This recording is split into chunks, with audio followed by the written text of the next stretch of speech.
Black Star Network is here. Hold no punches. I'm real revolutionary right now. Support this man, Black Media. He makes sure that our stories are told.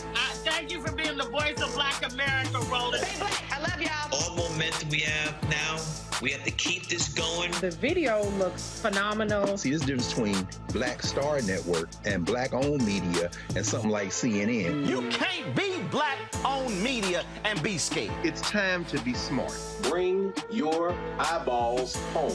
You dig?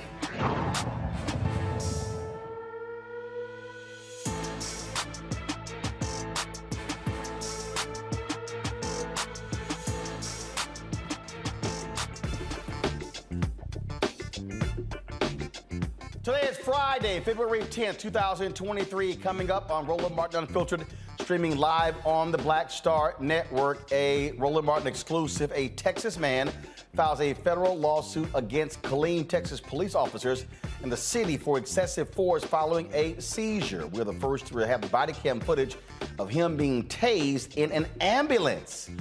I'll talk to the man's attorney as she walks us through exactly what happened. Staying in Texas, Dr. Ruth J. Simmons, the president of Prairie View A&M University, resigns 4 months early. Why? A dispute with Texas A&M University System Chancellor John Sharp over hiring during the rest of Simmons' term as president. She releases a scathing letter. Wait until we read it for you. We'll also talk with the head of the Texas Legislative Black Caucus about this issue. A Black Louisiana council member says she's getting railroaded on voter fraud charges. Her attorney will explain how the council member was interrogated and brought before a judge to plead guilty within hours of a DA who was subject of a DOJ investigation in 2016. And in our Education Matters segment, a high school dropout overcame the odds and is now, with the help of his son, teaching others how to overcome wealth barriers with his financial Literacy Academy. Folks, it is time to bring the funk on Roland Martin Unfiltered on the Black Star Network. Let's go. He's got it. Whatever the biz, he's on it.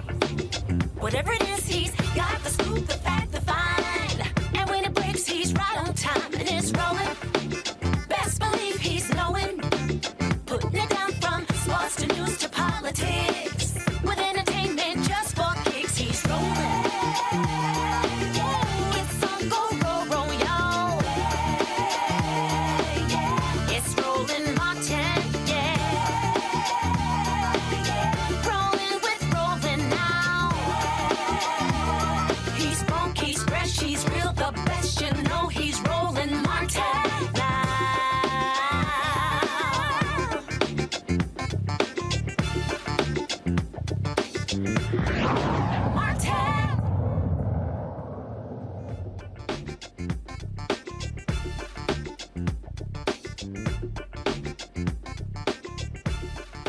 Folks, here a Roland Martin exclusive. A Texas man, folks, was tased in an ambulance after he had a seizure. He was tased by Killeen police officers. He has now filed a federal lawsuit against the 3 police officers, as well as the city, alleging that his civil rights were actually violated. Truman McCollum Jr. suffered a medical emergency at a Burger King parking lot, causing him to hit another vehicle. This took place on January 16, 2021. Now, he was not responsive when he was removed from his car. He is then taken to an ambulance. Now, this is exclusive body cam video provided to us by his attorneys, shows Truman being tased multiple times in the ambulance, and again when they moved him to the police car. Now, before we show you the video, we want to warn you because it could be triggering for you. This is the first time, again, that this has been actually shown. So let's play the video.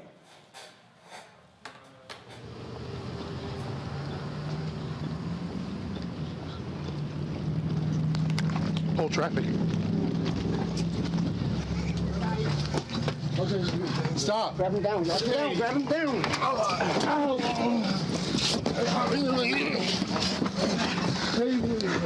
Get your taser. Get your taser. Stop. You get taser. Here we go. Stop. Stop. Let me see your hands. Turn around. Turn around. Get on your stomach. Get on your stomach. Look at Josh. Let's keep it. Stop. Stop. Stop. Oh, come on. Turn around, quick. Hey, come on, man. Face that way. Oh, man. Face that way. Okay, man. Stop. Here we go. Quit. Hold the spot. Here we go, please.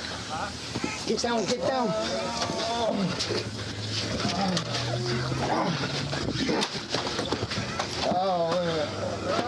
Still fighting.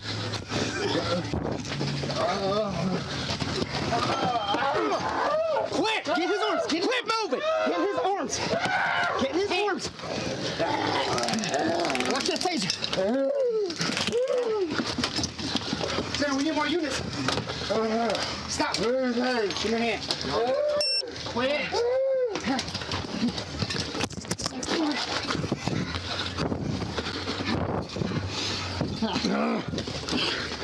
You gonna get it again?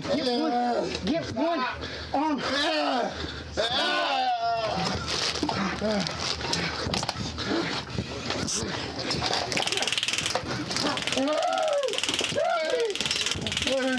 Let me see your hands. Come here.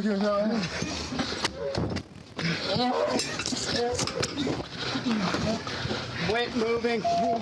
Quit moving. Hands are coming down. I don't want people to. Stop! I got one. Quit! Get the other hand. Get the other hand. I can't.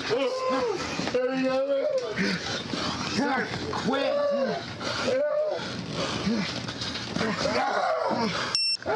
Grab this one. Keep it there.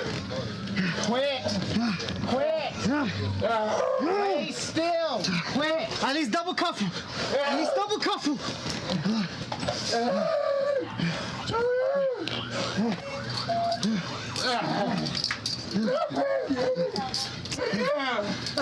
We're working on it. We'll drive slow. It doesn't matter how it gets put on.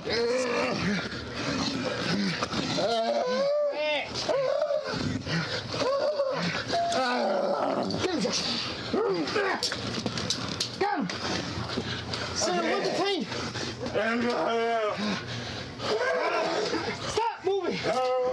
One detained, but he's still uncontrollable. He's outside now. Quit. Fuck. You all okay? Yeah. Hey, calm down, man. Calm down. Calm down. That's Melinda's. Quit. Calm down. Calm down. We're inside the ambulance. All right. Chill. Breathe. It's okay, we can get him out of here. Hey, look, we're just trying to...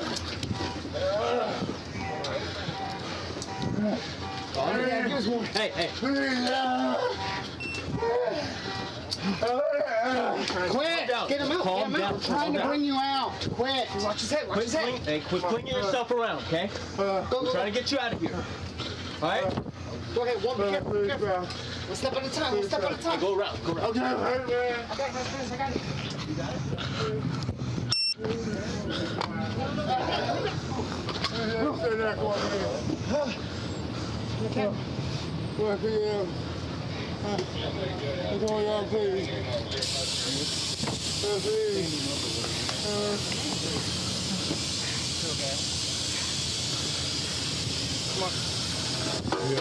Simple.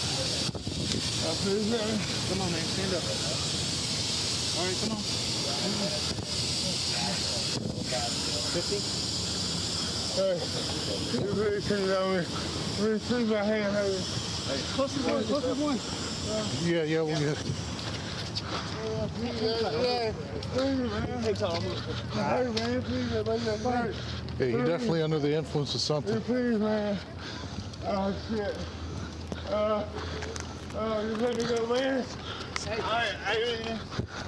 didn't even hurt you, man. Oh, hey, man. Oh, please. Please, man. Oh, please. Oh, please.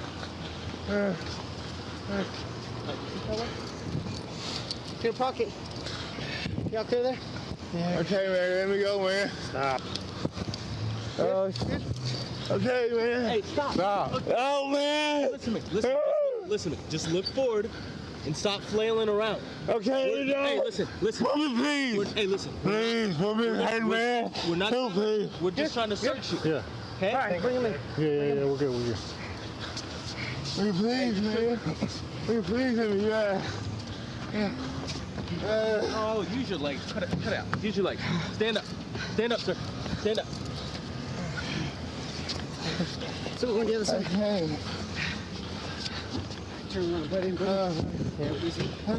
You're right. Can you please let me go, man?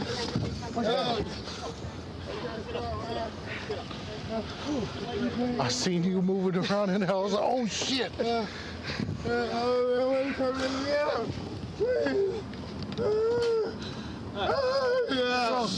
You tased my Okay, let me get myself out. You got me. Okay, let me out.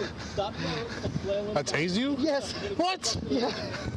I'm like, ah! Oh, shit. Is the seatbelt on? Use the other. Almost.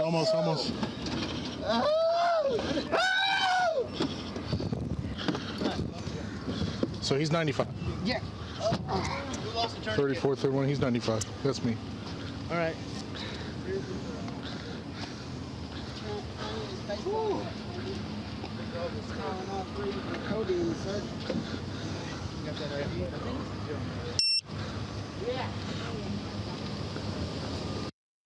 Well, I certainly have lots of questions regarding this video. When we come back, we're going to talk with one of his attorneys, Rossi Williams, about this lawsuit and what we just witnessed. Folks, we'll talk to her when we come back on Roland Martin Unfiltered, the Black Star Network. Don't forget, download the Black Star Network app, Apple phone, Android phone, Apple TV, Android TV, Roku, Amazon Fire TV, Xbox One, Samsung Smart TV. Also, support us in what we do. Your dollars make it possible for us to cover the news every single day. Send check-in money orders to P.O. Box 57196, Washington, D.C. 20037-0196. Cash App, $RM Unfiltered. PayPal, R Martin Unfiltered. Venmo is RM Unfiltered. Zelle, Roland at RolandSMartin.com. Roland at RolandMartinUnfiltered.com. Get a copy of my book, White Fear, How the Browning of America is Making White Folks Lose Their Minds, available at bookstores nationwide. You can also get it from Target, Books A Million. Download your copy on Audible or order through your favorite black bookstore. Also, don't forget, today is the last day to vote for us for the NAACP Image Awards. You literally have less than 3 hours. Go to vote.NAACPImageAwards.net. What you then do is simply go to the Outstanding News Special category, look for Roland Martin Unfiltered, Black Votes Matter, Election Night 2022. Cast your ballot for us. Again, the deadline is 9 p.m. tonight, so please cast your ballot. We'll be right back.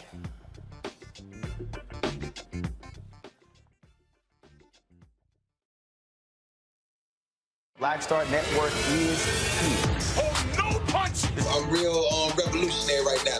Thank you for being the voice of Black America. All momentum we have now, we have to keep this going. The video looks phenomenal. See, there's a difference between Black Star Network and black-owned media and something like CNN. You can't be black-owned media and be scared. It's time to be smart. Bring your eyeballs home. You dig? 54th NAACP Image Awards is airing live on February 25th, honoring outstanding performances in film, television, theater, music, and literature. But this year, Roland Martin Unfiltered is nominated for Outstanding News or Information Series or Special. To vote, head to NAACPImageAwards.net, scroll down to Outstanding News/Information Series, select the category. You have to click on hashtag Roland Martin Unfiltered Black Votes Matter Election Night coverage. To submit your vote, you will need an email. Only one vote allowed per email. Voting ends on February 10th at 9 p.m. Vote today. When you talk about blackness and what happens in black culture, we're about covering these things that matter to us, speaking to our issues and concerns. This is a genuine people-powered movement. There's a lot of stuff that we're not getting. You get it, and you spread the word. We wish to plead our own cause. Too long have others spoken for us. We cannot tell our own story if we can't pay for it. This is about covering us. Invest in black-owned media. Your dollars matter. We don't have to keep asking them to cover our stuff. So please support us in what we do, folks.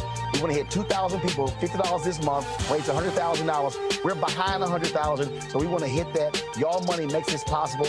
Checks and money orders go to P.O. Box 57196, Washington, D.C. 20037-0196. The Cash App is $RM Unfiltered. PayPal is R Martin Unfiltered. Venmo is RM Unfiltered.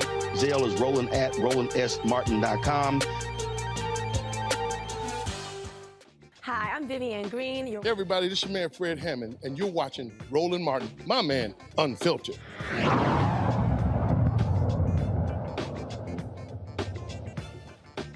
All right, folks, let's talk about that video we just saw. A black man is suing the city of Killeen, Texas Police Department, plus 3 officers for being tased while he was in an ambulance. Rossi Williams is one of his attorneys, and glad to have her on the show. Rossi, I want to start with, so this is where I'm confused. And so, folks, do me a favor. I need you to play the video again, because this is where I am absolutely confused. And I want y'all to play it from the beginning, and then I'm going to fast forward it.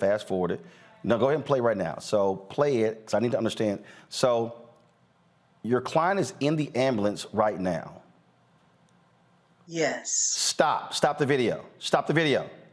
Now, he is being attended to by paramedics, correct? Yes. All right, play the video, folks. Now, stop. I'm trying to understand, if he's being attended to by paramedics, why is he being stunned with the taser? Did the paramedics call for cops? Did they say that he was being unruly, that he would not sit still on the gurney? No, that's not the case at all.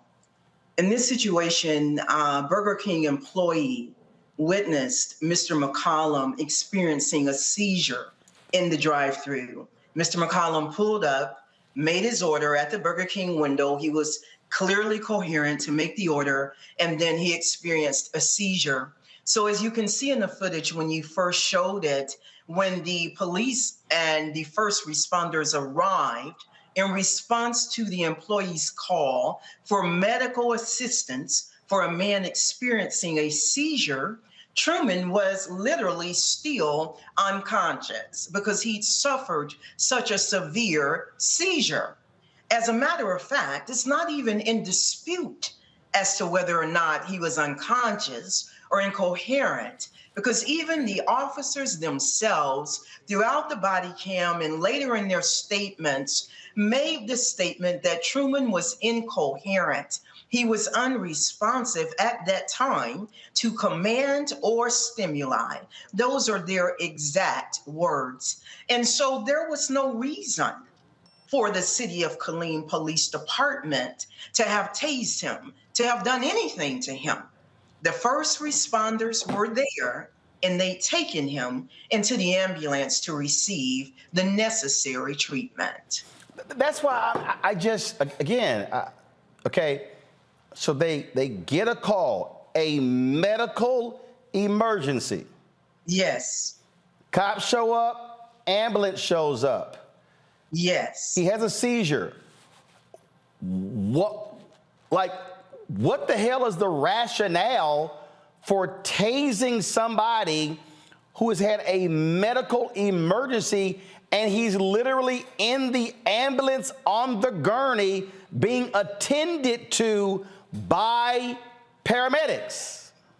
There is none, Mr. Martin, and I do want to make sure I say it's such a privilege to be here with you on your show. I did not have that opportunity to say that, but I definitely believe in giving honor where honor is due. So there was no reason for them to do so. As a matter of fact, what I'd like for everyone who's watching or listening to do is to imagine that at the very moment right now, you are doing exactly what you are doing, and you are in your right mind, and you know what you are doing.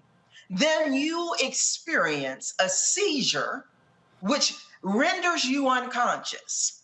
This means that the last thing you recall is whatever you are doing right now. Then you gradually begin to awaken out of the seizure. But when you awaken and you're not even fully in your right mind yet, you are not in the place where you were right now when I ask you to imagine that you experienced this seizure. So for Mr. McCollum, the last place he knew himself to be was sitting behind the wheel of his car in the drive-through lane of a Burger King in Killeen, Texas. But when he began to gradually awaken, not still yet coherent, not still yet in his right mind, what he awakened to was being strapped down inside of a container, because remember, he's on the gurney looking upward, with police, first responders, people surrounding him, and he doesn't know what happened. And as you go through the footage, one thing you will notice is that not one of them told him initially why he was there. So he is still utterly confused. And someone saying, turn over. He's 6'3" inside that small place. He's trying to turn over, but he still doesn't know these are police. He still doesn't know what happened. He's trying to turn over, and that's when they start tasing him. They don't feel he's turning over fast enough. They don't feel he's following their commands, even though by their own admission, he's incoherent. He doesn't even know what's going on. And they tase him. And then again, they tase him. That's not enough for them. They tase him, Mr. Martin. And then again, they tase him. You can see at one point he's fallen off of the stretcher. He's on the floor of the ambulance, screaming, pleading, still not even knowing what's going on, hence the bewildered look in his eyes, and they tase him again. At one point, Officer Urena even readies his taser to deploy again, and they tase him again. In his back and all different parts of his body, they are tasing him. Right, because so if I have a seizure, I'm unconscious, then all of a sudden I'm coming to, my natural reaction is like, what in the hell is going on? Because again, I mean, in my life, I've blacked out twice. I blacked out twice. Last time I was a child, playing football in the front yard, heads collided, and got knocked unconscious. I can only imagine if I come to consciousness, and I come to consciousness, I'm coming back by virtue of a damn taser, I'm probably going to be swinging and all of that. I'm still trying to understand the logic of somebody being unconscious in the ambulance, in a gurney, and they decided we need to tase him to wake him up. I'm still, and not only that, if you roll that video, why aren't the paramedics saying, get the hell out of our ambulance? We are trying to deal with this man. This is what I'm thinking. Again, I don't know what their protocols are. I'm thinking that when you are in an ambulance being attended to, the paramedics, they have custody and control. For cops to say, oh, we're just going to enter the ambulance and do what we want, to me, that has to be a violation of some fire department regulations. And I would say to you, the reason that they're not saying anything, I think, are multiple. Number one, they're not Roland Martin unfiltered, wherein you would speak the truth as you have just done and done on so many issues. This is not what happens when in that camaraderie of the thin blue line of police, firefighters, first responders, people are generally not going to speak up. It's no doubt they see this. And I must say, you may see me closing my eyes or even having to control my breathing as I watch, because I stand in a righteous anger about what happened here. And I don't apologize for that, nor will I take down. And so they definitely could have said to the police, you need to leave. This man is not fighting anyone. He's not doing anything. He's just coming out of a seizure. He's not even totally coherent. And if there was a need to have calmed him, the paramedics have the ability to do that. They have medications. They have access to call in to emergency physicians. In addition to being an attorney, I'm a registered nurse as well. So there were so many ways besides this to have handled this situation. It certainly makes no sense whatsoever. You filed a lawsuit. We certainly keep us abreast of what is next, Rossi Williams. Thank you so much. All right, folks. Thanks a lot. Folks, hold tight 1 second. We come back. We'll talk to our panel about this story, plus other news of the day. You're watching Roland Martin Unfiltered right here on the Black Star Network. Folks, again, you don't have much time. Go to the go to vote.naacpawards.net. Vote for us to win the Outstanding News Special for the Image Award. It's vote.naacpawards.net. Scroll down to the Outstanding News category. Then select Roland Martin Unfiltered, Black Votes Matter, Election Night 2022. And then, of course, one email per vote. You have until 9 p.m. Eastern, so that means you have 2.5 hours, 2 hours and 33 minutes exact, to cast a ballot. So please support us in doing that so we can bring this home. So go to vote.naacpawards.net. If you're watching on YouTube, hit that like button, folks. Let's hit 1,000 likes in the first 30 minutes of the show. We shouldn't have to wait for the whole show. If you're on Facebook, hit share. Same thing if you're on the Black Star Network app as well. And then don't forget, you can watch us on Amazon News as well. If you're on Amazon Fire Stick, click Amazon News, and you can check our 24-hour streaming channel. So please check us out. We'll be right back. On a next, A Balanced Life with me, Dr. Jackie, a relationship that we have to have. We're often afraid of it and don't like to talk about it. That's right, we're talking about our relationship with money. And here's the thing, our relationship with money oftentimes determines whether we have it or not. The truth is you cannot change what you will not acknowledge. Balancing your relationship with your pocketbook. That's next on A Balanced Life with me, Dr. Jackie, here at Black Star Network. We're all impacted by the culture, whether we know it or not. From politics to music and entertainment, it's a huge part of our lives, and we're going to talk about it every day right here on The Culture with me, Faraji Muhammad, only on the Black Star Network. Next on The Black Table with me, Greg Carr. An hour of living history with Dr. Richard Mariba Kelsey, thinker, builder, author, and one of the most important and impactful elders in the African American community. He reflects on his full and rich life and shares his incomparable wisdom about our past, present, and future. African genius is saying that my uncle was a genius, my brother was a genius, my neighbor was a genius. I think we ought to drill that in ourselves and move ahead rather than believing that I got it. That's next on The Black Table, here on the Black Star Network. Carl Payne pretended to be Roland Martin. Holla! Hi, I'm Chaley Rose, and you're watching Roland Martin Unfiltered.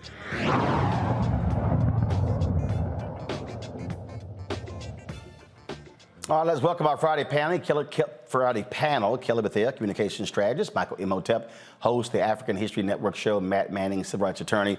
Matt, you're one of the attorneys on this case, and again, I'm just completely at a loss to understand the logic of a phone call being made, them saying the man is unconscious.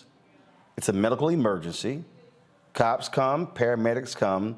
The man gets put into an ambulance. If y'all go back, roll a video from the beginning. Not them walking. No, from the beginning. No. So roll it to the video when he's actually in the car. Because first of all, Matt, what happened was, do we have video of him initially being taken out of the car and then put into the ambulance? So is this the video here? Is this the beginning? Okay, so this is them arriving on the scene. You see the body camera footage. You see the ambulance there. And what? Is he still in the vehicle? All right, so we're going to the video here. Pull the sound up, please. That blue truck involved? Yeah, that's the truck that got hit. I told him to stay. See, I got hit. So the Burger King workers tell him, hey, what's up, man? There's a medical emergency. What happened? I was first of all, I'm showing you that I got my weapon right now. Okay, I appreciate it. Just in case it had been somebody, crazy stuff. So that's not, Matt, that's not the client. No. That's the car that he hit. Okay, so he hit a car. Okay. Right. All right, guys, fast forward, please. I need you to fast forward to.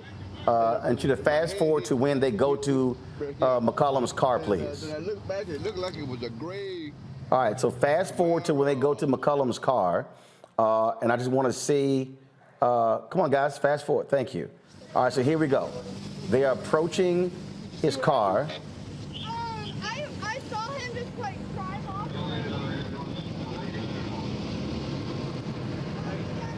And so we see him in the car. If he looks up, let's see. So we see that airbags are deployed. You see he's not moving in the car. So you can tell the man's unconscious. Head is back. So put us in. Keep the video. I'm gonna talk to Matt. So pull the audio down, please, so I can talk to Matt. So Matt, here's what's crazy. He's clearly unconscious. So if they take him out of the car and put him in the ambulance, what is the logic to just all of a sudden say, let's go tase him? There's no logic whatsoever. And I think you hit the nail on the head earlier. This is a situation where the paramedics are in charge, right? Because they're administering medical care per the calls that they got, all of which were... Yeah, so right now, we literally see them lifting him out of the car, placing him on the gurney, strapping him in, and then, guys, let it keep rolling because, I want to see, I'm about to hit the stopwatch because I just want to look at time. So stopwatch is on. So I want to see time that expires from when they go from here to, so he's sitting up. I can't tell if he's conscious or not. No, he looked like he's still unconscious.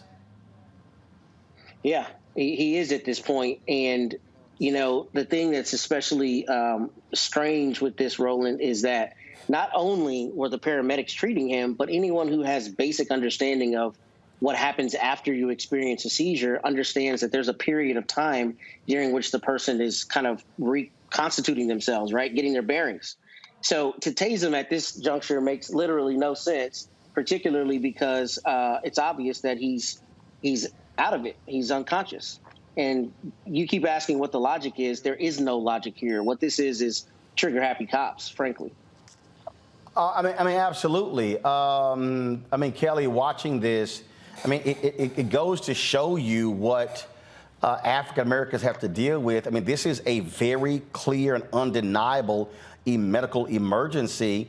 And to go from an medical emergency to somehow this guy is a massive threat, so therefore they have to stun him, is unbelievable. You're absolutely right. I pause because it is so angering to me to see yet another video like this. We have seen so many. I've been on your show for almost 4 years now, and it's at least once a month that we see a video where a Black person is being pretty much terrorized and or tortured by cops who do not understand that not only Black lives matter, but Black people are human, period. There's no reason why you see an unconscious Black man and still see him as a threat to your profession and to your life, such that you need to tase him while he's not doing anything to you, because he literally cannot do anything. Who is, and Matt can probably talk about this, but did the tase, he was tased 6 times, from what you just said, did that not worsen his condition? Who's to say what the lasting effects of this will be? Why would you tase somebody who already went through a seizure, who is still, technically speaking, going through the seizure until he is medically diagnosed as being out of it?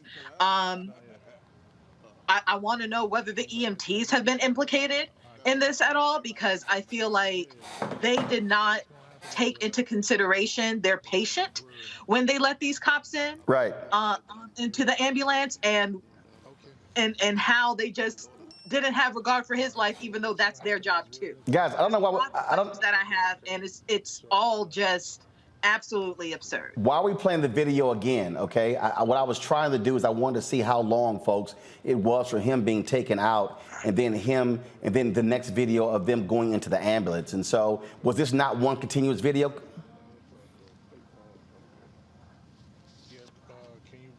Okay, but so what? They went back to the guy's truck, got his information. Okay, all right. So what I need y'all to do is mark the video where they took him out. Mark that video. Fast forward to when they actually, and then tell me how much time elapsed. No. Listen to me again. Go back to the point when they took him out of the car. Look at the timer and tell me what that time was. Fast forward to when they get into the ambulance, and then subtract. That tells you how much time it was. Then tell me what that time was. All right, Michael. Again, we see these cases, we see these things happen. Folk always like it. Like I did some conservative show the other day. They're like, oh, you guys are always being victims, because we get victimized. Fact of the matter is, I just don't understand. If you're unconscious, how are you a threat? Right. I'm black while being unconscious, I guess. I don't know. I'm reading this story. I saw the interview with the attorney, brilliant sister. I'm listening to Matt, and I'm trying to figure out something. So I think, Matt, the article from kdhnews.com, I think they quoted you. One of the things that one of the attorneys, I think it was you, Matt, that mentioned that the police officers would try, at least a couple of the police officers were trying to make up a charge after they already tased Mr. McCollum multiple times. We have that. I wanted more information about that, Matt. And then also I was trying to figure out at what point did they first start tasing him? And have you gotten any explanation from the police department or anything like that behind this? No, Michael, great questions, and I'll answer all of them. The first thing I'll tell you is, ironically, I got the city's motion to dismiss as I was waiting for the show today. So they just finally filed into the case. Yeah, literally probably half an hour ago, because, they probably know that we're preparing to do further media there in Killeen on Monday. But the first question that you asked, Michael, is that's actually one of the worst parts of this case, and it comes near the end of the video. But near the end of the video, the sergeant who comes on is actually a Black woman. and she's talking to two of the officers who are involved, and she says almost verbatim, "What do we have him on? Now that he's gone, once he's left the scene, what do we have him on? Because we got called out here for a medical charge, right? So what do we have him on?" So then the officers start talking for probably 3 minutes plus about what they're going to charge him with. And they're trying to determine, should we charge him with resisting arrest? Should we charge him with, another offense, DWI? And one of the officers who's been sued as well says you can't charge him for resisting because you can't say that he was coherent enough to recognize you were the police. Oh, wow. So they themselves recognized he wasn't coherent. And that's in the video. That's not us reaching out. That's in the video. So on the video, you hear them discussing this, but here's the other deal. You haven't determined what happened to him.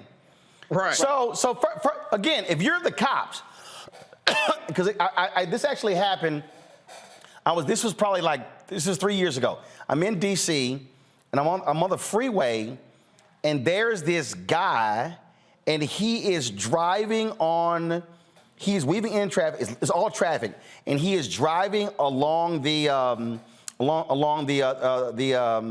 median. And what happened was he literally starts ramming into other cars, and he's scraping like 10, 20 cars. And I'm like, what the hell is going on? What happened the next day? The next day, I see on the news, there was a medical emergency. I think he was either suffering a heart attack, a stroke, or same thing, a seizure. And this guy was driving. And so I went, oh, that explains what I actually saw. So if you're a cop and you arrive there, you haven't run a breathalyzer, so you can't say he was drunk. You don't have any toxicology report. You can't say he was high.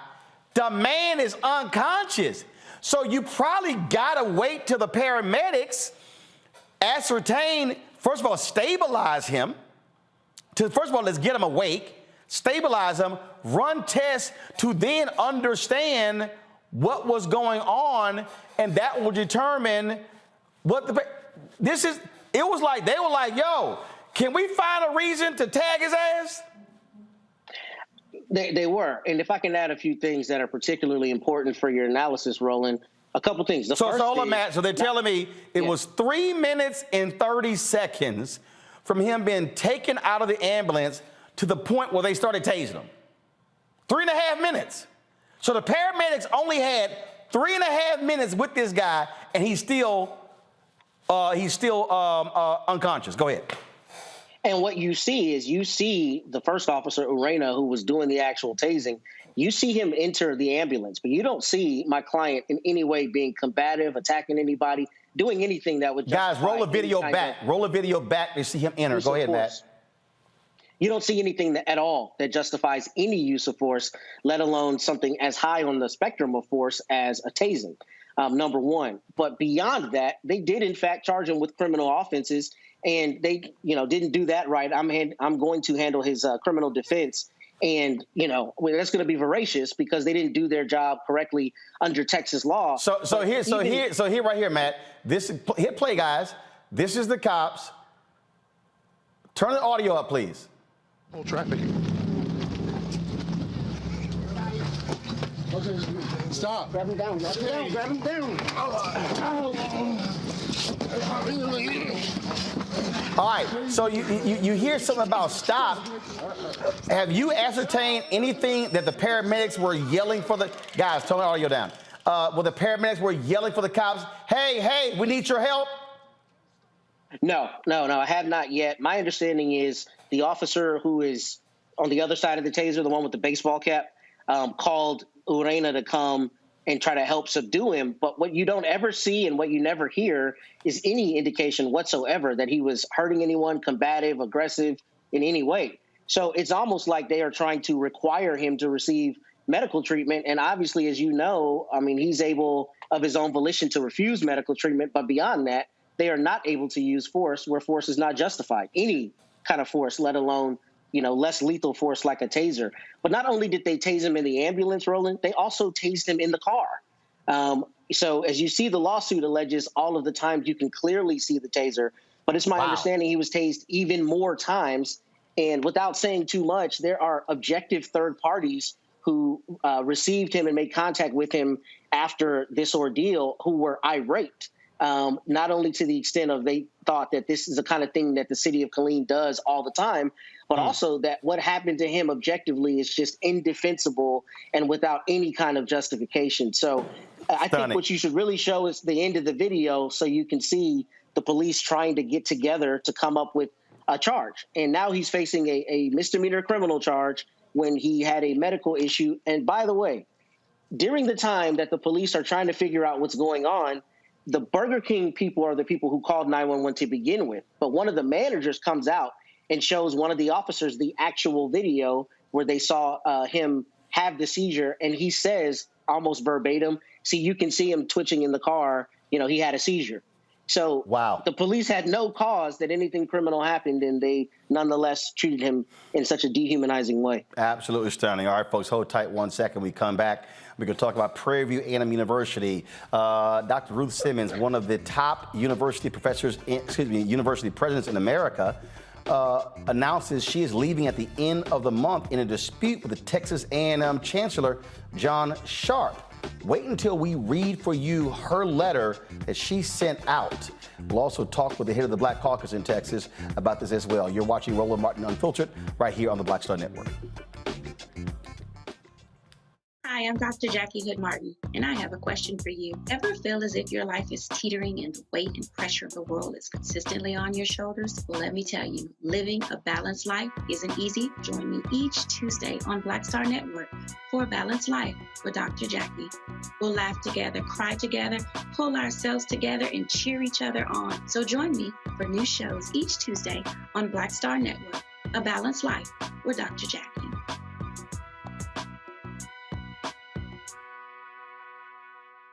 54th NAACP Image Awards is airing live on February 25th, honoring outstanding performances in film, television, theater, music, and literature. But this year, Roland Martin Unfiltered is nominated for Outstanding News or Information Series or Special. To vote, head to NAACPImageAwards.net, scroll down to Outstanding News/Information Series, select the category. You have to click on hashtag Roland Martin Unfiltered Black Votes Matter Election Night Coverage. To submit your vote, you will need an email. Only one vote allowed per email. Voting ends on February 10th at 9 p.m. Vote today.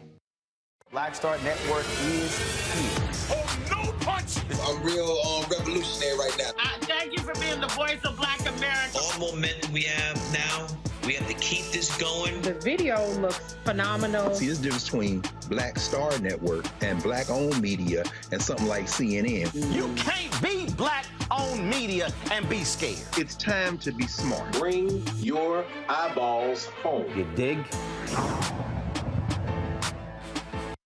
Hi, I'm Teresa Griffin. Hi, my name is LaToya Luckett, and you're watching Roland Martin Unfiltered.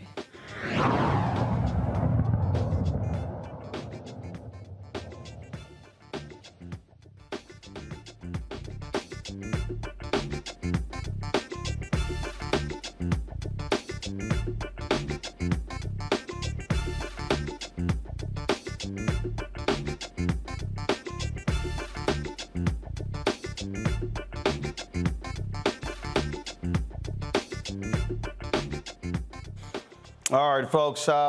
Today I got this letter that was made public from Dr. Ruth Simmons. She is the president of Prairie View A&M University, one of the most esteemed university presidents in America. She was the president, of course, of 2 Ivy League colleges.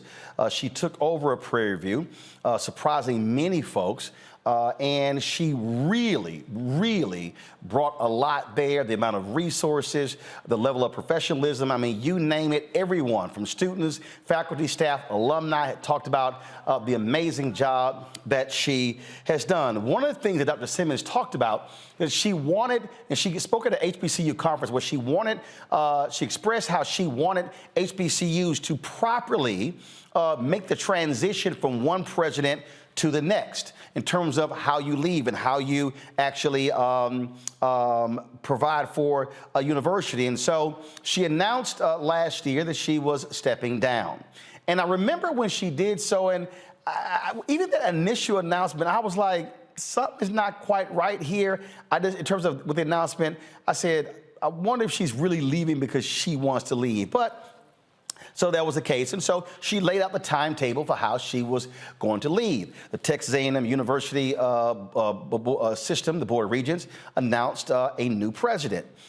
She was going to be leaving at the end of May. Well, today she released a letter saying that she would be leaving at the end of February. Pull up the graphic, please, and I want you to listen to what Dr. Simmons says. She said, to the Prairie View A&M University community, it is with great sadness that I write to inform you that I will leave my position as president of Prairie View A&M University at the end of February. No one is more surprised than I by this premature end to my tenure. Indeed, I had counted on working assiduously to assure the success of my successor by completing in full and as ably as I can my responsibilities as president. However, I was informed recently that I could only continue as president with limited presidential authority. My immediate response was that I could not and would not agree to being president in name only. No enduring good can arise from subservice to low standards and expectations. Having been through 2 previous presidential transitions at leading institutions, I'm aware of how such an important moment in the life of a university must be conducted, with utmost attention to continuing the work unfailingly and with the highest standards. When I agreed almost 6 years ago to become president of Prairie View, I promised that I would be all in from the moment I commenced my role until the moment I stepped down. I believe that promise to be inviolable. I cannot now become a leader accepting lowered expectations. I will continue to speak out for high standards and just decisions on behalf of the university and other HBCUs. I will support the efforts of faculty, staff, and students who seek the best for themselves and their university. We must not be held hostage to how others choose to see us or treat us, but instead continue to chart our own path, demonstrating the pride, commitment, and integrity that defines us. I now say to you all what I have said to graduating students in years past. Work hard to achieve at the highest level, be strong in your convictions, insist on being treated with the fairness you deserve, and continue always to seek justice. With immense gratitude for your support and friendship, Ruth J. Simmons. Now, John Sharp, who is the chancellor of the Texas A&M University system, he released his own statement in response to her letter. Please pull that up. This is what he said. He said, when presidents in the Texas A&M University system announce they are leaving, they cannot hire senior staff or deans except on an interim basis so that the new president can choose the leadership team he or she will be working with during their term. This decade-long policy applies to all of our presidents. It should be noted that we afforded the same courtesy to Dr. Simmons when George Wright announced his retirement as president of Prairie View A&M University. We simply believe new presidents should be able to choose their top staff. As an example, Mike Young announced his retirement over a year before he left Texas A&M University, and he could not hire a dean or top staff except on an interim basis. That allowed the new president, Kathy Banks, to fill those slots. I informed Dr. Simmons that we will not make exceptions to this policy, and she chose to resign. I am sorry she chose this path, but I am forever grateful for her service at Prairie View A&M University and look forward to even greater things in the future. Dr. Tamika LeGrand will assume her duties as president on June 1st, as previously planned. That is Chancellor John Sharp. Joining us right now is Representative Jarvis Johnson. He, is, of course, leads the Texas Black Caucus there. Representative Johnson, glad to have you. So, Dr. Ruth Simmons is no joke. This is not a woman who suffers lapses of judgment, if you will. This is a woman who served as the president of Brown University, Ivy League University, for 11 years. She also later became the president of Smith College, called one of the Seven Sisters, the largest women's college in the United States. And so she is one of the top leaders. Is John Sharp trying to convince me that she's saying, I need to do what my predecessor couldn't do, what other presidents couldn't do? Is there something else going on here? But of course, this is dog whistling for what they always do. They have the greatest president And by the way, thank you, Roland, for always doing what you do. And I want to make something clear. I'm on the executive board of the Texas Legislative Black Caucus as the treasurer, so I want to make sure that I'm clear about that. But you're the former chair, so I got you. Okay, go ahead. But when you look at what Dr. Simmons has been to not only Prairie View A&M, but to universities across this country, she's done a phenomenal job. And when you have someone with this pedigree and with this background, you let her go out on her own terms. And the fact that even today, this is not a day that has or a moment or time that has passed her by. She is still viable. She is still bringing tens of millions of dollars to the university. She is still raising the academic standards at Prairie View to be told, hey, thank you for your time, move on. While all the while she has said she wanted to make sure that the next president that comes in, that there is a smooth transition so that they understand, that they don't lose the progress that was made. I guess this is what, and again, look, I know John Sharp. I'm a Texas A&M graduate. I called him. He didn't call me back. I sent word from several other people for him to call me because I need to understand this. I simply cannot believe that Dr. Ruth Simmons would say, I need to do what my predecessor couldn't do. I need to do what other university folks couldn't do. I'm not buying that.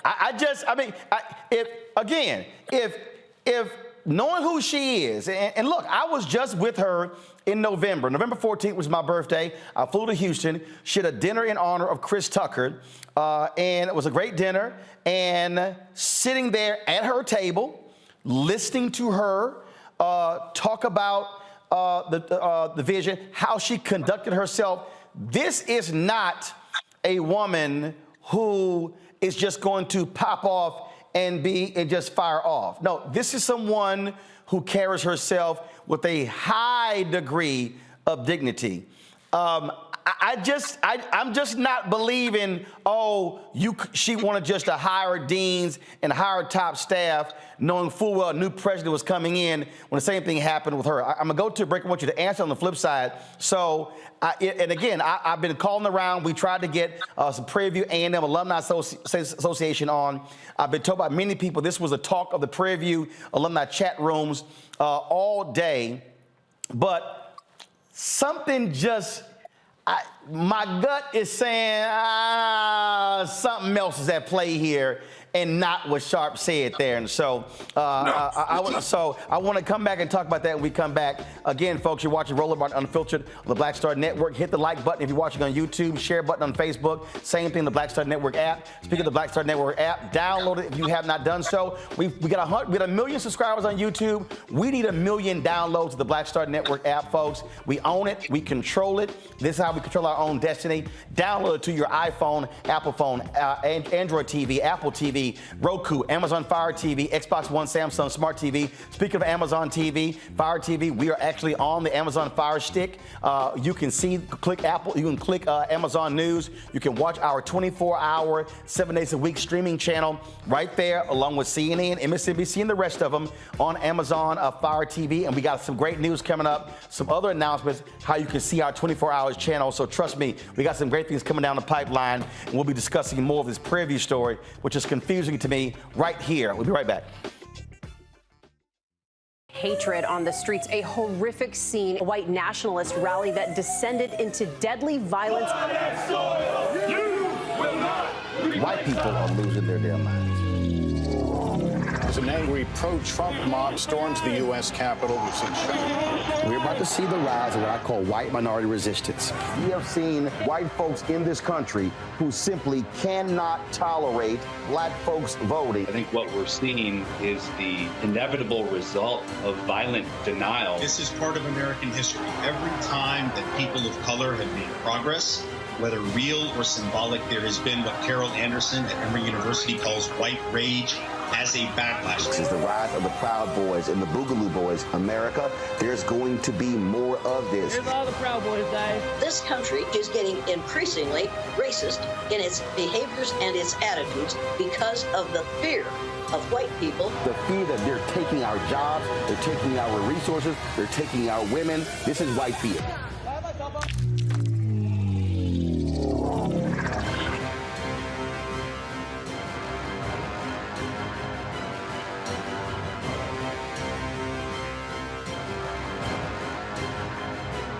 Pull up a chair, take your seat at the Black Table with me, Dr. Greg Carr, here on the Black Star Network.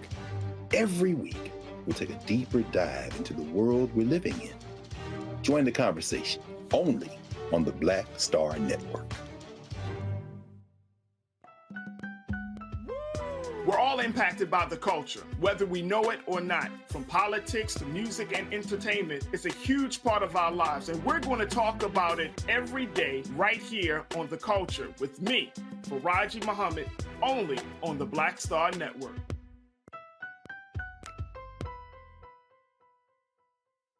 What's up, y'all? I'm Will Packer. I'm Chrisette Michelle. Hi, I'm Chaley Rose, and you're watching Roland Martin Unfiltered.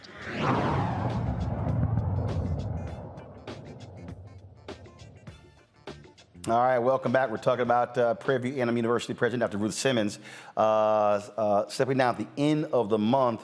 Representative Johnson, again, so I was talking about, so let me just, for all people who are watching, just understand this woman's career, which is why I'm saying this does not make any sense. One, she was an assistant professor. First of all, she's a native of Texas, graduate of Dillard University, got her master's and doctorate from Harvard University. Assistant professor at the University of New Orleans. She worked at California State University, Northridge, then went on to USC, University of Southern California. Then went to Princeton University as assistant dean of faculty, then associate dean of faculty. She was provost of Spelman College. She went back to Princeton as vice provost. She became president of Smith College and led the university for 6 years from 1995 to 2001. Then she became the president and the first African-American woman to lead an Ivy League school when she took over Brown University, serving there again for 11 years. Led a $1.4 billion initiative, the largest in the university's history, again, hailed as one of the top university presidents in America. Served on the board of Goldman Sachs, folks. Then, of course, she decides to come out of retirement and was invited to lead Prairie View A&M. And again, she took over as the interim president on July 1st, 2017, and became the president. And her goal was to raise this HBCU to be not one of the top HBCUs, one of the top countries.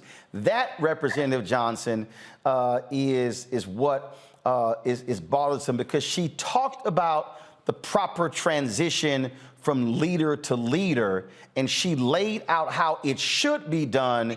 Clearly, the Texas A&M Chancellor had a different idea.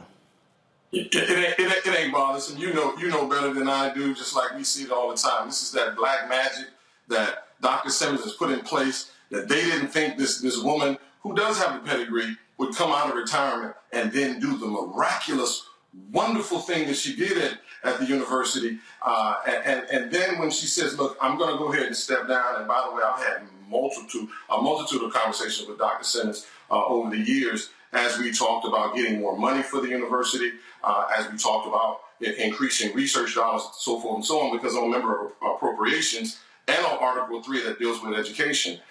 And so she did such a wonderful job that it seems like people got intimidated. They got intimidated by the very nature of what they always tell us to do.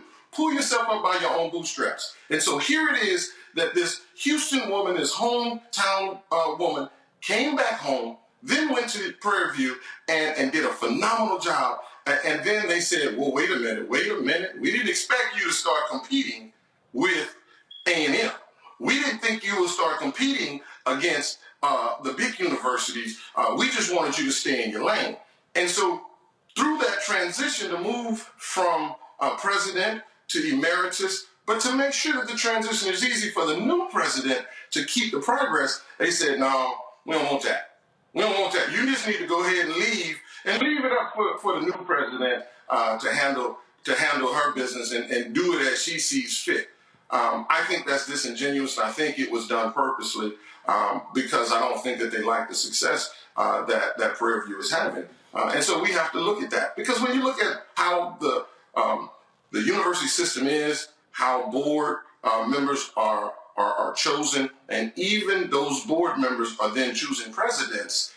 They want to choose presidents based on what they think is going to be best suited for their narrative and what they want. Dr. Simmons pushed the envelope. She pushed the envelope when it came to critical race theory. She pushed the envelope and letting students speak their mind and do the research that was necessary.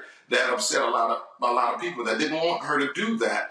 But Dr. Simmons said over and over again to me, I'm comfortable where I am. I've had a great career, and there's nothing that you could do to harm me.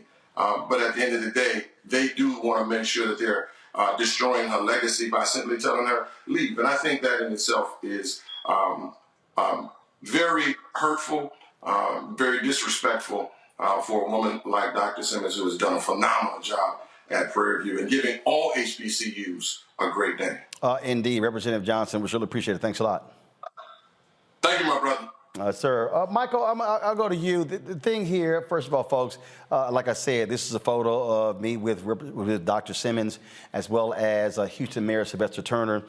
This is from November 14th, when she had the dinner in Houston for comedian Chris Tucker. And she, again, I just don't understand. If they said, Dr. Simmons, you can't hire deans and top staff because you're leaving in June. That's what happened with your predecessor. This was happening with every university president. I don't see Dr. Simmons saying, oh, that's unacceptable. That's why I'm like, this is not, again, I've covered a lot of stories. If you go back, guys, pull her letter up again. You read this, come on, pull her letter up, come on. Come on, let's go. You read her letter. When she says, no, go to the next page. No. When she says, no enduring good can arise from subservice to low standards and expectations. She then goes on to talk about previous administrations and then says, I promised that I would be all in from the moment I commenced my role until the moment I stepped down. I believe that promise to be inviolable. Go to the next page. She then says we must not be held hostage to how others choose to see us or treat us, but instead continue to chart our own path, demonstrating the pride, commitment, and integrity that defines us. Michael, she's saying a whole lot there. A whole lot there. It sounds like they're handcuffs on her. It sounds like things that she wants to accomplish or something. And you mentioned in the interview, a fear or something like that when the HBCU tries to compete with a predominantly white institution. Is that what you said? No. Representative Johnson made that comment in terms of, because obviously Texas A&M is one of the flagship institutions in the state. Her whole deal is Prairie View, long history, should also be a major institution. It's under the Texas A&M University system, though. Unlike Texas Southern University, which the other HBCU, which is a standalone, they're under no one system. Go ahead. So when she talks about substandard and she says subservice. So subservice, and then it sounds like she's saying that because of the structure or the restrictions that are being put on her, she can't fulfill the promises that she made of being able to take Prairie View to the next level. And I know that sometimes when you have a HBCU that can become a rival to taking students away from a predominantly white institution in the same state, that can ruffle a lot of feathers. And sometimes those feathers are on the board of directors of that very HBCU. Because all skin folk are not our kinfolk. So hopefully we'll find out what this is really all about. But it seems like she was trying to send us some messages. Oh, no, Mike, she wasn't. No, Mike, she wasn't trying. Kelly, I read that letter. She wasn't trying. No, I thought you were going to say something else. But no, you're like, I was just like, ooh, this is a kind of letter where it's like, if you're going to go out, this is definitely like the framework or the blueprint for whoever's coming in next to have a glimpse as to what she had to endure. But what I wanted to point out beyond the very thinly veiled racism that is, we don't want Prairie View to be better than anything else that is white in Texas. Like you said in your entire presentation of her, this is a very accomplished Black woman. And I could not help but think of the many incredibly accomplished Black women that I have seen endure something similar, in that you are invited in by white leadership, you are praised for what you have done in the past, and they're so excited about it. And then basically the end result being, we don't like you anymore, you're doing too much, you gotta go. And it immediately made me think of this chart that I saw at least a year or so ago, basically the pathway for women of color in the white workplace, where it's, you know, the honeymoon phase, and then the reality where the Black woman actually sees what's wrong with the organization, and she tries to, you know, come up with solutions within the structure that she's been given, and things like that. But at the end of the day, they don't want all that. At the end of the day, she was really just tokenized and wanted on a pedestal. Matt, again, if people were at that dinner and if they saw how she spoke and how she carried herself, this is a woman who is accustomed to being in rarefied air, who is accustomed to being among the elite of the elite. She don't play. No, and I'll say the only better breakup record is Frankie Beverly and Mays, Before I Let Go. But look, that line, no enduring good, is beautiful, because it shows you first the colonialism essentially in academia that still exists when an HBCU is, to use her words, subservient to a larger university. I mean, the idea that a president is there but ultimately cannot be fully in charge of the entity is the real problem, because even if what Sharp is saying is true, the question becomes, why is the president divested of her ability to, until she's gone, choose whom she thinks is best to lead the university forward?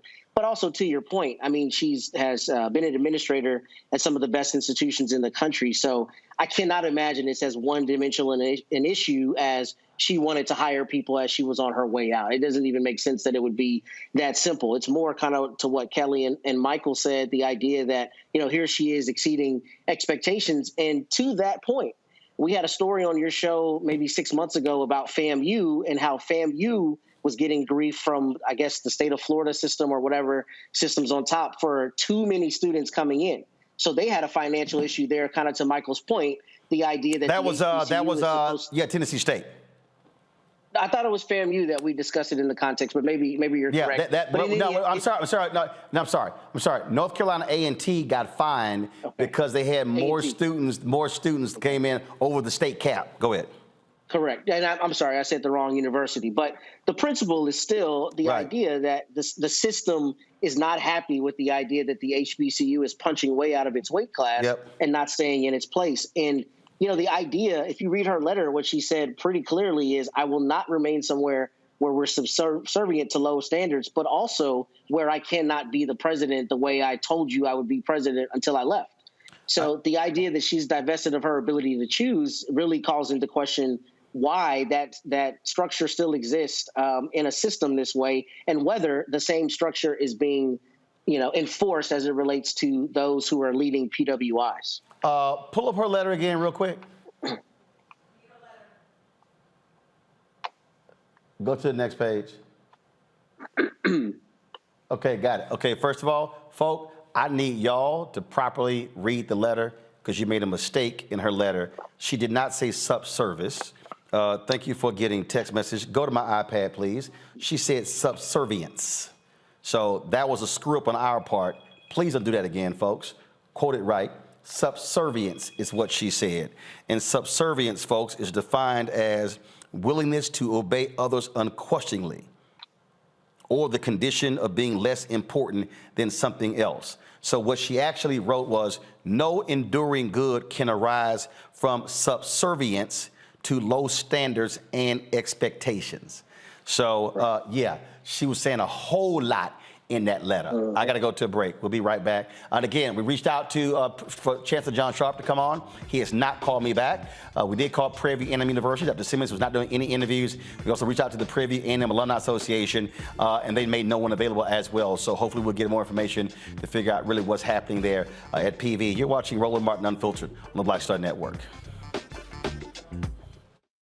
Black Star Network is here. Oh, no punch! I'm real revolutionary right now. Thank you for being the voice of Black America. All momentum we have now, we have to keep this going. The video looks phenomenal. See, there's a difference between Black Star Network and black-owned media and something like CNN. You can't be black-owned media and be scared. It's time to be smart. Bring your eyeballs home. You dig? The 54th NAACP Image Awards is airing live on February 25th, honoring outstanding performances in film, television, theater, music, and literature. But this year, Roland Martin Unfiltered is nominated for Outstanding News or Information Series or Special. To vote, head to NAACPImageAwards.net, scroll down to Outstanding News/Information Series, select the category. You have to click on hashtag Roland Martin Unfiltered Black Votes Matter Election Night Coverage. To submit your vote, you will need an email. Only one vote allowed per email. Voting ends on February 10th at 9 p.m. Vote today. Hi, I'm Vivian Green. Hey everybody, this is your man Fred Hammond, and you're watching Roland Martin, my man, Unfiltered.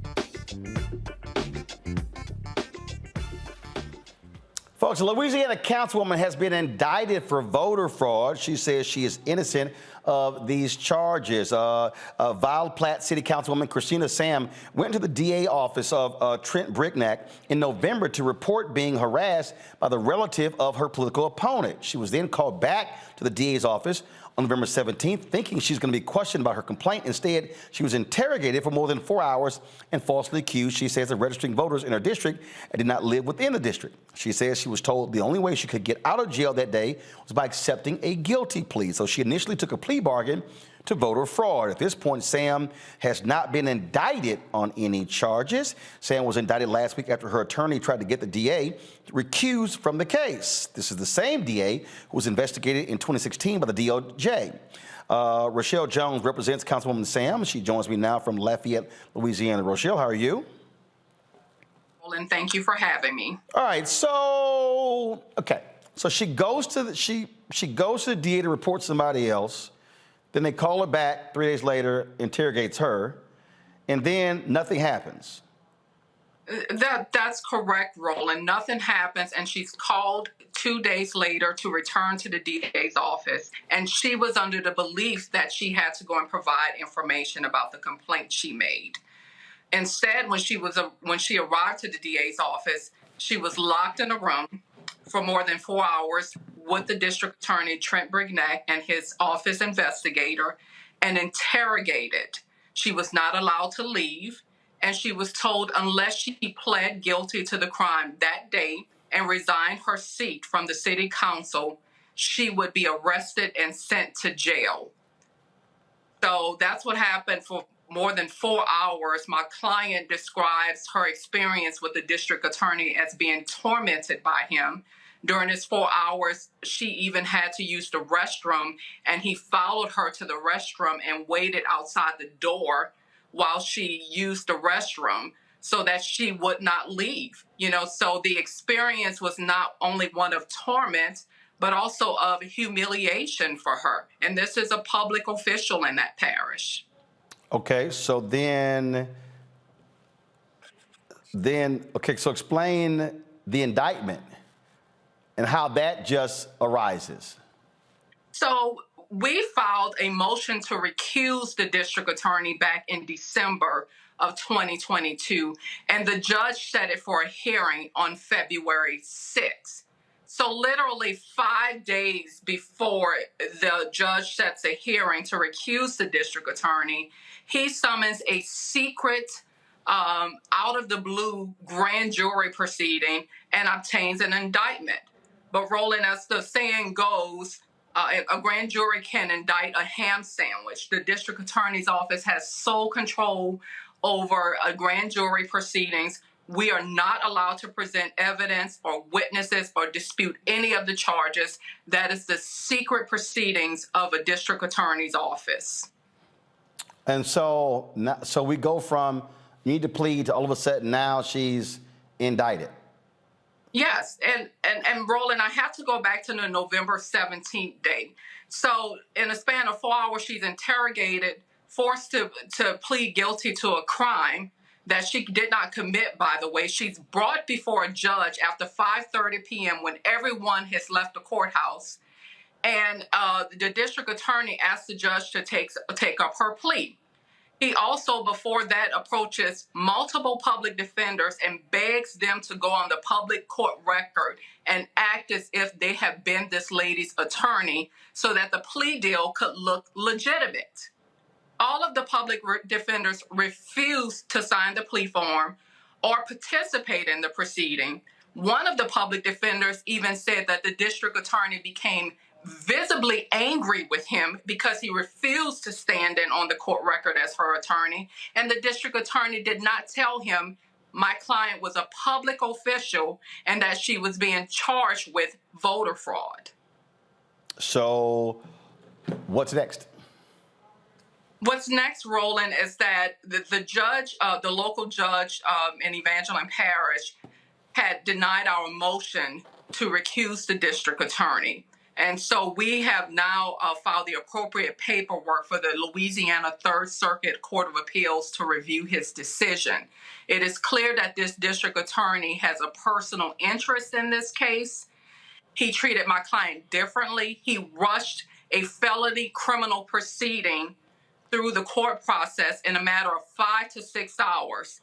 I promise you, Roland, that Vladimir Putin and Russia allows his criminal defendants more time and more time to process a criminal case in Russia than what happened to my client in Evangeline Parish on November 17th. So we are awaiting the Court of Appeals decision on to recuse this district attorney in this case. And we are hopeful and confident that the law is on our side and he will be recused because of his very personal prosecution of my client. All right, then, Rochelle, we surely appreciate it. Thanks a bunch. Let us know exactly what happens. Thank you, Roland. I'll keep you updated. All right, thanks a lot. You know, folks, it's crazy when you see these different things here. And speaking of that, Matt, Michael, as well as Kelly, did you see the story out of Alabama where black students protested at a high school because they said that the authorities, the school authorities, told them if you have a Black History Month program, you cannot discuss anything that took place before 1970. Now, no, seriously, straight up. I saw that story from the Rio. I was talking to someone earlier about this, and they couldn't believe it. 200 students at Hillcrest High School in Tuscaloosa County, again, walked out on Wednesday. And again, they said that the principal said they could not reference anything that happened before the 70s, including slavery, the Black Panthers, or the civil rights movement. They said it was intimidation by the school.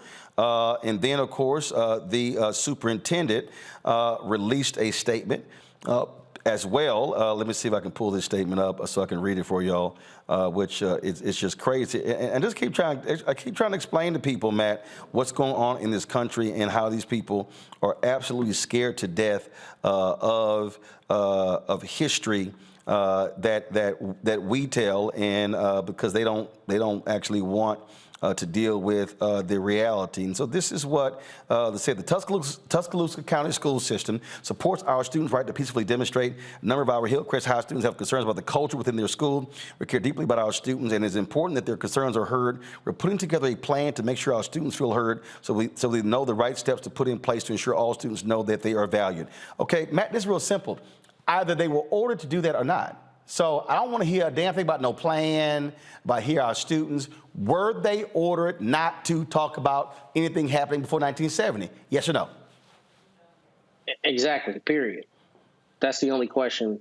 And the thing that doesn't make any sense to me at all about this situation is, it seems like school boards and educational entities are just getting so brazen. I mean, what's the point of a history class if you're not going to teach history?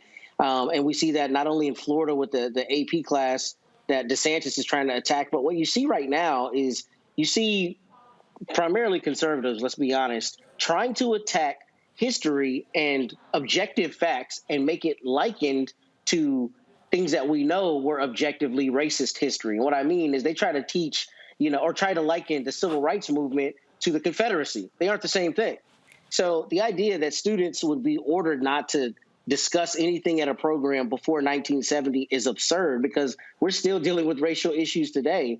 And, for them to try to spin it is just BS. We know that. And we're seeing it all around the country. And we're seeing, unfortunately, that politicians are able to leverage this in some places. In Florida, here in Texas, there's an all-out assault on education, and the idea that any education that makes people offended, irrespective of its truth, is something that should not be taught.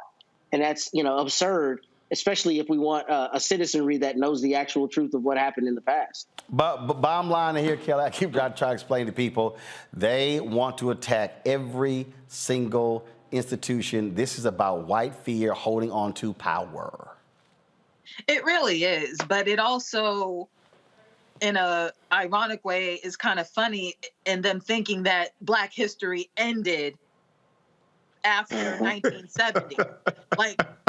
I'm not going to get into it. I'm sure Michael is about to give us a breakdown as to what happened between 1970 alone. No, he's not, because he's only going to have 30 seconds. Don't do that, man, like that. Right now, y'all keep laughing. Y'all taking this time. I understand, but you understand my point. There are plenty of things that happened between 1970 and 2023 that people can talk about that will make white people just as uncomfortable, just as fidgety, just as, frankly, guilty as things before 1970. So it's not something that is going to stop history from being told. You're just going to feel dumb about it either way. Right. Michael Kelly kept talking, so you only got 20 seconds to go. CBS 42 has a story about this, and number one, they should sue that school. Number two, in the statement from the superintendent, they did not say the students are lying. They did not say it didn't take place. Right. So that leads me to believe at least somebody at that school has an authority position said that. Lastly, we need to have Michael, you ain't got no lastly. I told you you had 20 seconds. You had 28. All right, I literally got to go to a break. I'll be right back. Roland Martin Unfiltered on the Black Star Network. You can't be started with first, second. You got to go.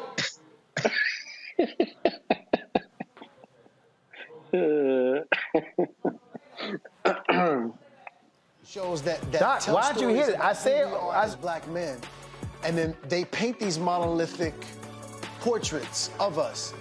They think that they're being painted by white people, and I got to tell you, there are a whole bunch of black folk that are the creators, the head writers, the directors of all of these shows, and that are still painting us as monoliths. The people don't really want to have this conversation. No, they don't.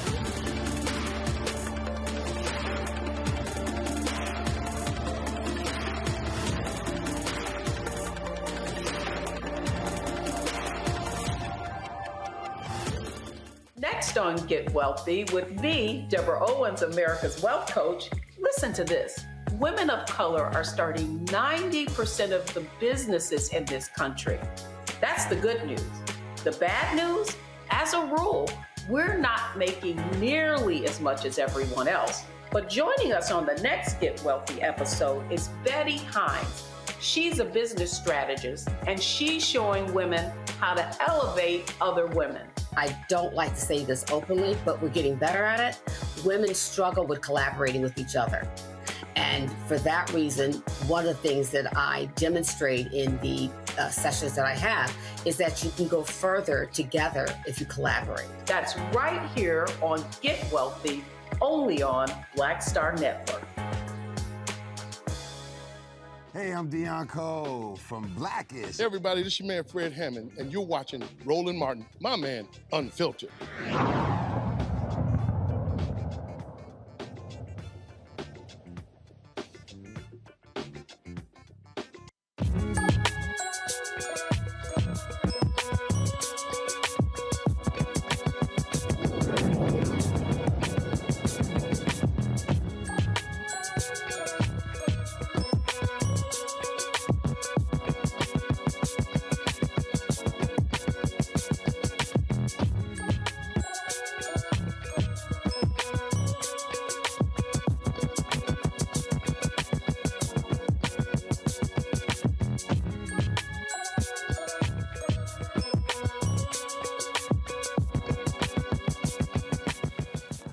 All right, folks, we talk a lot on our show about the importance of wealth creation, understanding financial literacy, and being able to take advantage of the opportunities. My next guest was a high school dropout and father who launched the Financial Literacy Academy when he was 18-year-old son, Timothy. Brandon Williams has overcome a whole lot. He found solutions to wealth barriers and created several business ventures. Brandon and Timothy, they are founders of the CEO Financial Literacy Academy.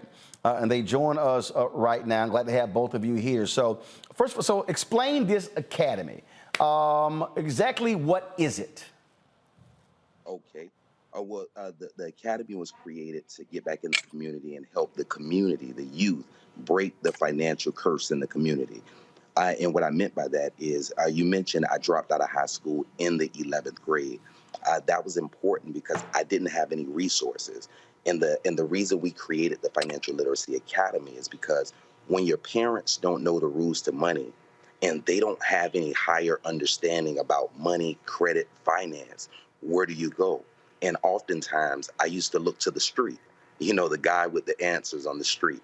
And we brought this Financial Literacy Academy back so the kids wouldn't fall prey to the guys on the street that they thought had the answers. Right. So what exactly is the academy? What do y'all actually do? Okay, so it's a financial literacy and entrepreneurship academy. So we teach the youth. No. Follow me here. When I say academy, is it an actual school? Is it a series of classes? Exactly what's the academy? Okay, so the academy is ran through after-school programs. We partner with a national organization by the name of OIC. And it's a job training and entrepreneurship development academy.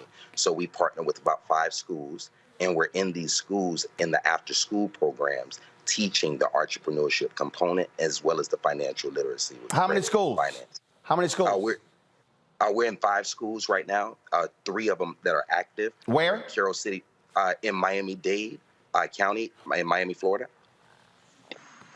Gotcha. And so how many students are you actually teaching? We have about 85 students right now in the classes. And that's not including the other 2 high schools that will come on mid-year. Gotcha. Questions for my panel. Michael, you're first. Hey, guys, look, this is great. I saw this article from blacknews.com. Just talk about some of the success story. I have a background in teaching entrepreneurship. Just talk about 1 or 2 of your biggest success stories with the financial literacy program. Okay. Well, I think my biggest success story was with my son. He was like the model student to it all. I mean, coming out of the background and not having the knowledge, it was like a dark road for me. So for him, everything I had learned from my experience of working in banking at a local credit union here by the name of Space Coast Credit Union, I was a loan officer there. So I got a chance to ask people of different backgrounds, different races, and people of all different financial classes. I used to get the chance to pick their brain and see what they were doing differently than my mom and dad. So the things that I picked up that they were doing that my mom and dad didn't know to do, I started with my son, which was looking outside of regular 9 to 5 to earn income. And that found us into entrepreneurship. So I started working with my son at the age of 16. We started building him a business around his gifts, his talents of what he wanted to do at that time. And we started to work on the business credit as well as his personal credit by getting him added as an authorized user to a few of our credit cards. So when he graduated high school, he graduated with a 700 credit score, ready to approach the world the right way. Right. Excellent. Excellent. Great job. Kelly. Hi. Well, you kind of answered a little bit of my question in exactly how did you learn yourself, but out of what you learned that you now bestow upon your other students, what is outside of entrepreneurship, of course, what is the best piece of advice or singular advice that you received that you still teach to others? Okay. Well, in advice, one of the things that I've learned over time that I've gained, that I got from my mentor, that was a story. And I always lead with my students with this story because in my house it was similar. So they gave me the story about the flies in a jar. And they pretty much said the flies in a jar. When the flies had kids, they did this experiment for a whole generation. The flies had a lid on the jar. So over time, once they took the lid off, the flies never attempted to fly above the lid. And even when those flies had kids, the kids never attempted to raise above the bar, the imaginary ceiling that was there when their parents were younger. So I always, the piece of advice I go into giving the kids that I teach, that oftentimes if something that you want is not visible in your home, you always have to know how to seek the resources to allow you to raise your lid so you can achieve more. So that's one piece of advice I lead with, and that's what our Financial Literacy Academy was all about, helping these kids raise the lid of what they may or may not see at home. Timothy, go ahead and share your thoughts. Is Timothy there? Can you hear me? I can hear you now for some reason. Go ahead. Just talk your thoughts about the academy. Oh, for sure. Could you reiterate the question? Yeah, just share your thoughts about the academy and its importance. Oh, for sure. From young, my father put into me the importance of entrepreneurship. So, when I was in high school, around the 9th grade, I started selling candy and chips and different things. And at that point, I was making around $1,500 a month just going to school, back and forth to school. So I would even if I sold out every day, but if I didn't sell out on my 20-minute walk from school to home, I would sell out the rest because of all of the traffic.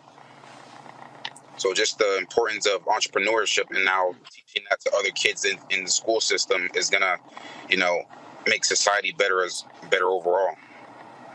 All right then, Kelly, your question. I asked my question. I'm sorry, Matt. So my question is just this. This is a brilliant program. Thank you for having it. Do you have a particular part of the program that discusses investing? And the reason I ask is because in our community in particular, I find that people are afraid of investment and afraid of the stock market. Do you have a component that helps people familiarize themselves with it? Yes, sir. And that's such a great question. One of the things that when I was actually working with Timothy, two of the things he did from the moment he turned 18, one of them, he got his 215 license, which is his life, health, and annuities. So he's a financial planner. He helps people understand the rules of money. And he also got his security guard license, where at 18, he carries he's an armed guard, making about $25 an hour starting directly out of high school, in addition to his entrepreneur pursuits. So those things in the financial area, Timothy and I do seminars all the time, teaching people how to properly grow, protect, and save their money. And when we say, like you said, many people in our community are afraid of investments. And that's a part of going past that lid that we talked about. So oftentimes we're always in our community teaching people how to protect what matters most. So I'm a real estate broker by trade. I have my real estate broker's license. Timothy has his financial service license. So in the real estate arena, we oftentimes see our people lose their property, oftentimes without wills, without trust, without anything that maintains all of the hard sweat equity that they put in over time.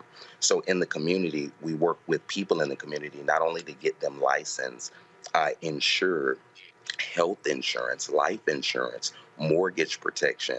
And if you ever heard of that concept of becoming your own bank, Timothy and I teach that concept through what they call the whole life infinite banking strategy. And we teach how that is a viable option for people in our community that may have never heard of how to make proper investments to protect their life. All right, then. If folks want to get more information and looking to do something like that in their city, where should they go? Yes, they can go to breakingthefinancialcurse.com. Also, they can follow us on Pastor Finance in Instagram. And they can also give us our main hotline a call at 305-849-2035. And our and Timothy's number direct that handles everything else is 954-558-6587. All right, then. Well, look, we certainly appreciate it. Thank you so very much for joining us, and good luck. Thank you, sir. Thank you for having us, man. It's a pleasure. Thank you for having us. All right, I appreciate it. Thanks a bunch. Hey, folks, check this story out. A white woman who called to have her HVAC service called the cops on the black technician who arrived to do the job. Alonzo Harmon shared this video to his TikTok profile titled, "Here's a sample of what life is like being a black man in America." Watch this. I have never, ever dealt with a customer like this. She is on the phone with 911 right now. Look at her. She said I just threatened her. What threat did I make towards you? What threat did I make towards you, ma'am? Huh? This is crazy. I already knew what it was when I first got here, though. Because when I walked in the door, she was on tip. Her husband not even here. She's asking me pointless questions. I'm answering, though. On God, you know, everybody who knows me know I keep it professional. But I've never dealt with a customer like here, ever. On God. And I'm not going to leave. I'm going to wait till the police get here. That's what I'm going to do. Show up, talk to both of them, nobody arrested. Somebody should be, the white woman should be arrested, Matt. Yeah, she should for a false report. Yes. And I don't even know what to say beyond this is absurd. I mean, he's got all the insignia indicating he works for the company, and she just wasn't pleased. The black man showed up at her door, so she called 911. And I chuckle because it is so absurd. I mean, I don't even know what to say beyond it's abhorrent that a person would do this. And I'm glad that he decided to stay, because I was thinking, you know, obviously if she says get off her property, leave her property so you don't have any trespassing issues. But I'm glad he decided to stay, because the police come and they see that not only these kinds of things happen to black people, but if he had left, we might be looking at him trying to defend himself, right? Because who knows what she says when he leaves. So I think he took the right course in recording her and making sure that it was clear he was not in any way menacing her. Indeed. That's what it means. Damn, a brother trying to work and still catching hell. We'll be right back, and we come back. We'll talk about Bethune-Cookman having a new head football coach. Next, the Roll About Unfiltered.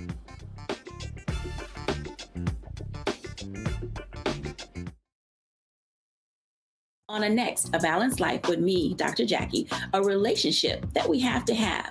We're often afraid of it and don't like to talk about it. That's right, we're talking about our relationship with money. And here's the thing, our relationship with money oftentimes determines whether we have it or not. The truth is you cannot change what you will not acknowledge. Balancing your relationship with your pocketbook. That's next on A Balanced Life with me, Dr. Jackie, here at Black Star Network.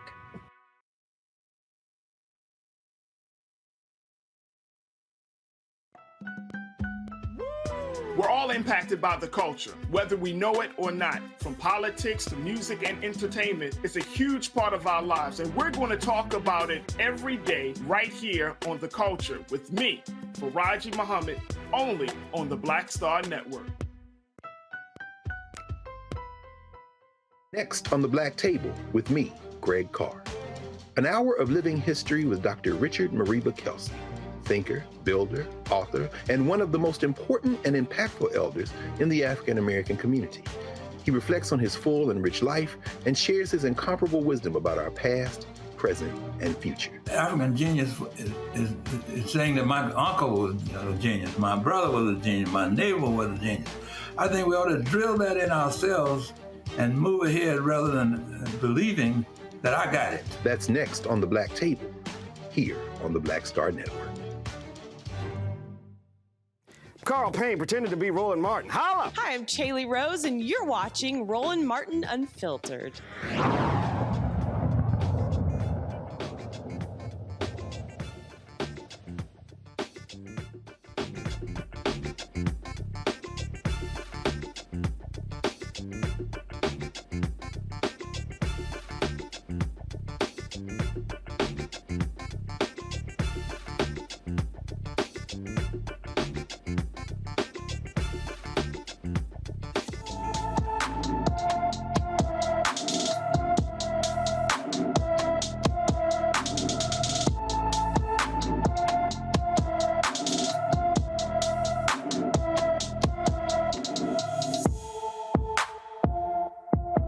James Zacoli has been missing from Casa Grande, Arizona since January 29th.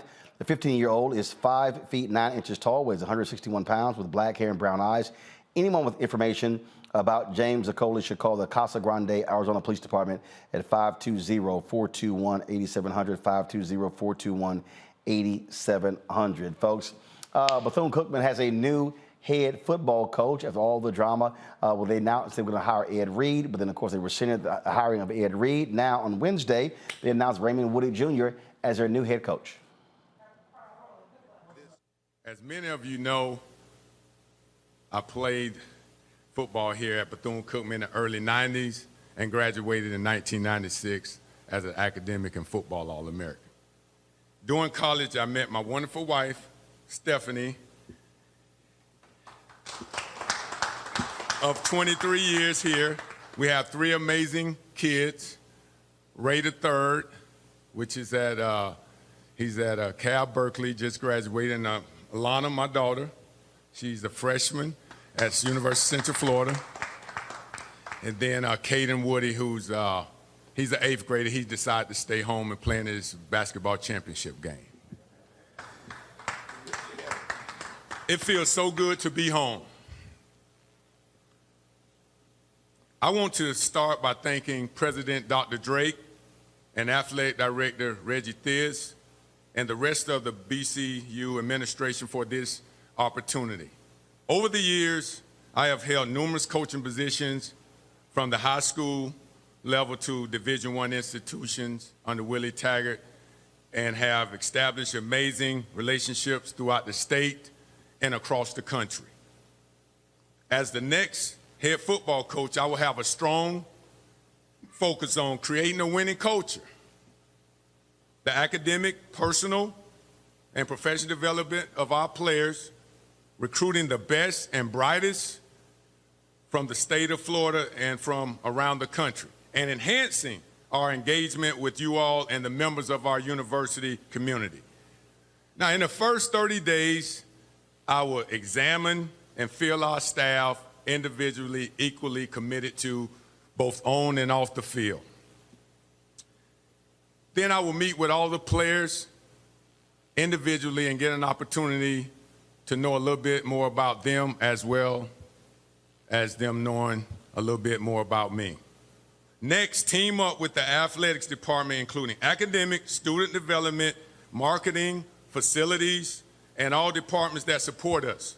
We will discuss how we can collaborate to strengthen our football program and partnerships. Also, partner with the university community, including senior stakeholders, donors, boosters, alumni, the student body, and the university faculty and staff. I recognize that those relationships are vitally important. To achieve our program goals, our university community will play a pivotal role. You are the backbone of our program. All right, folks. Woody has worked at Florida Atlantic University, Florida State University, University of Oregon, and the University of South Florida. And so congratulations on that, and hopefully he can turn that program around. They have not been very good the last few seasons. All right, folks. Super Bowl is this weekend. It's the Kansas City Chiefs versus the Philadelphia Eagles. So let's go down the line. I'll start with you, Matt. Who you got on Sunday? I hate the Eagles. I'm a Cowboys fan, so I hate the Eagles. But I honestly want Jalen Hurts to win, so I want Jalen Hurts to win. That's my vote. Wow, you're a trash-ass Cowboys fan. I should have known. See, now that you done talked about, oh, Lord have mercy. Just, ugh. Yeah, matter of fact, I now want the Eagles to win just as y'all can have more pain. Kelly. I mean, considering that most of my friends are Eagles fans, I'm just rooting for everybody black. Yeah. Kansas City got a black quarterback. Like I said, rooting for everybody black. There's a whole bunch of black players on Kansas City team. So you got to pick, Kelly. Everybody black. That is somebody. Yep, I said what I said. That's that bullshit. Michael. I am wearing green. So, Michael. So, Roland, I haven't watched the NFL game since Colin Kaepernick left the league in 2017. You ain't watched I don't watch the Super Bowl. You ain't watched the NFL I'm not game. watching the You ain't watched the NFL game because y'all got an amateur football team in Detroit. Oh, man. And that doesn't help, but that wouldn't call, if they were winning, I still wouldn't watch the NFL. I'm not watching the halftime show. And exactly what I predicted back in 2019 when the NFL co-opted Jay-Z is exactly what's going to happen this Sunday. Remember, at first Jay-Z told the top acts, don't perform for the Super Bowl because of Colin Kaepernick's protest. I said when they co-opted Jay-Z, that was to go do a backdoor to Colin Kaepernick to go get the top acts, and who they have performing? Rihanna. I was correct. I would not be watching That's again. who I'm rooting for. I'm rooting for Rihanna. Is she performing against somebody? She's at the game. I'm rooting for Rihanna. Oh, my goodness. All right, y'all. First of all, I think the Eagles are going to win. They got a much stronger defense. Patrick Mahomes has a high ankle sprain. He's not going to be as mobile as he wants to be. So I have the Eagles winning the Super Bowl. And unlike Stephen A., I love Beyonce. I love Rihanna. I think Rihanna's going to put on a great show. And so looking forward to that. Probably will. Folks, I got to go. Tomorrow, I'm going to be in Virginia Beach. Looking forward to speaking tomorrow. Give me 1 second real quick. I'm going to be giving the keynote speech at the Chesapeake Pearls Foundation. And so looking forward to that. And then, of course, I will not be here on Monday because I will be speaking live at Claflin University at 6 p.m. Eastern. And so Robert Patillo is going to be hosting. Do this here. Make sure that punk-ass Deontay is not a guest on Monday's show. Deontay Johnson, that's right. He needs to go to see a dentist before he comes back. After we knocked his teeth out last time with his craziness. But he's probably somewhere in witness protection with Philip. J. Philip Clay.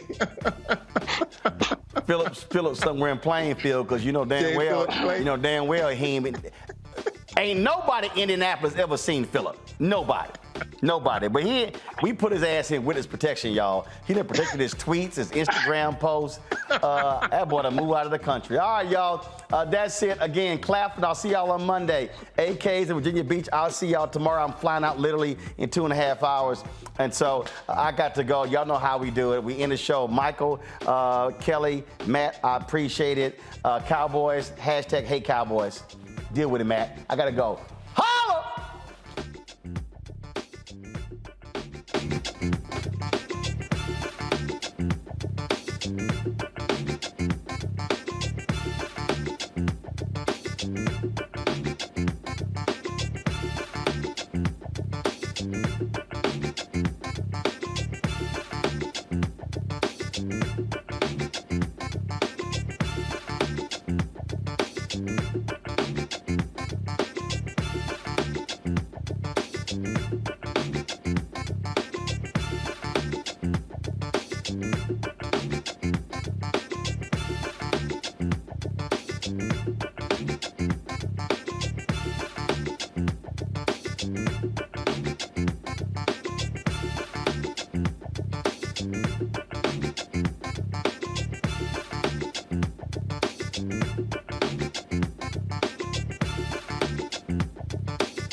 is here.